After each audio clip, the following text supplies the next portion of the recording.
अजूनही सुरळीत झाल्याचं दिसत नाही. काल पण काही विमानं बंद ठेवण्यात हे आली होती. थोडं कधी हळूहळू होणार आहे? होईल.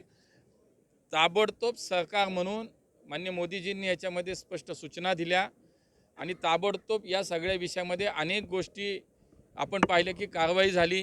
DGCAनं शोकॉज नोटीस दिली, त्याला 24 तासात उत्तर देण्याची त्यांना मुदत दिली. त्यांनी त्यांचं कारण देत आहेत.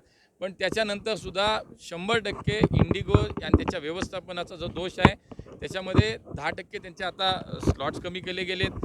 त्यांना फेब्रुवारीपर्यंत आपण जर पाहिलं हे जे काही टाईम वाढलं, शेड्यूल कमी झालं होतं, म्हणजे आपण त्याला ड्युटी टाईम जो म्हटलो आपण, तो जो काही कमी केला होता तो फेब्रुवारीपर्यंत त्यांच्यासाठी थोडा स्थगित केला, जेणेकरून हे जनजीवन सुरळीत होईल, विमानाची सेवा सुरळीत होईल.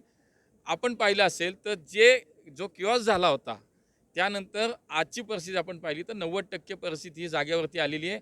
आजही पुण्यासारख्या ठिकाणावरनं, मी काल नागपूरला होतो, पुण्यात होतो, देशात सगळी माहिती घेतली तर बऱ्यापैकी आता व्यवस्था मार्गी लागते आहे. इंडिगोची विमानसेवा पूर्ववत होती आहे.